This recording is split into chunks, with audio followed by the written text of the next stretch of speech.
Hello students, welcome back to our class. We're doing an interesting poem, I Celebrate Myself by Walt Whitman, popularly known as the Poet of Universal Values.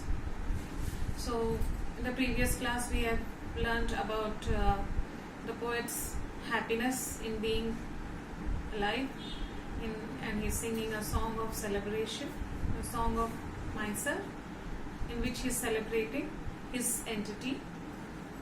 And then the second stanza we have seen how he is proud and happy about his origin, to be born in the same soil and air where his parents and ancestors were born. And then he is also happy about his sound and health, the healthy state of body, for which he again accredits the God Almighty, and he also assures of continuing his life with the same spirit and energy. Now we come to the last stanza of the poem, the first section of the longer poem, Song of Myself. Creeds and schools in abeyance. Retiring back a while sufficed at what they are, and but never forgotten. I harbor for good or bad. I permit to speak at every hazard. Nature without check, with original energy.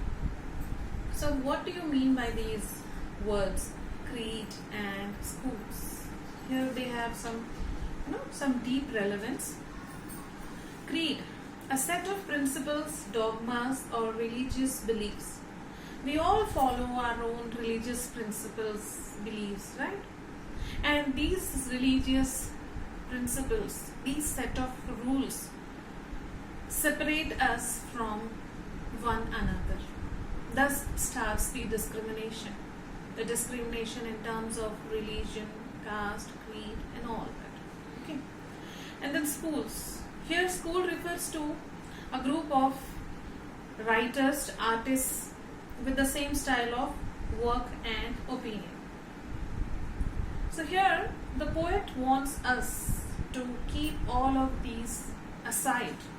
Okay, creed and caste, creed and schools in abeyance. So he wants us to keep the creed and schools aside for some time. What do you mean by abeyance? Abeyance is a state of temporary disuse or suspension, a state of being forgotten. So he wants his readers to forget these dogmas, these rigid religious principles, the schools, the philosophy of education, all that, what all rigid set of rules we follow in the society, to keep them aside for some time and then observe the beauty of the nature. Because the creed and schools create a fence in our mind, certain rigid fence or boundaries in our minds which confine us to a limited vision. We are supposed to do things in this way. We cannot go beyond.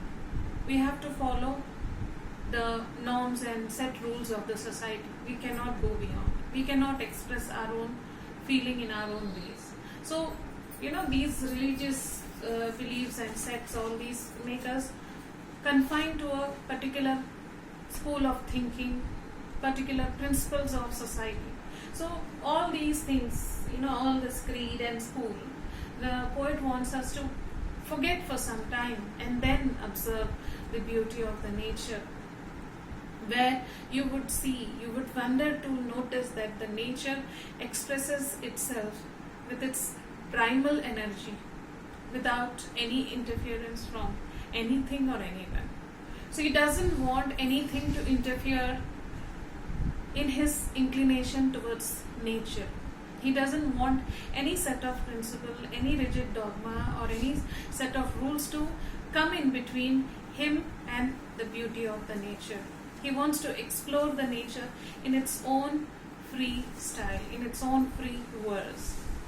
So that is the last stanza of the poem. So here, through this poem, the poet is celebrating the spirit of democracy, the greatness of the soil, and the glory of the Lord. In the small poem, he has got many things to explain. He has got many beautiful things to speak about. Those are the spirit of democracy, as I told you, democracy, equality, oneness, togetherness, isn't it? And then the greatness of soil, where he and his parents and his ancestors are born. And then the glory of the Lord. Yes, behind this whole creation is the only one source of energy, that is the Supreme God, the Almighty.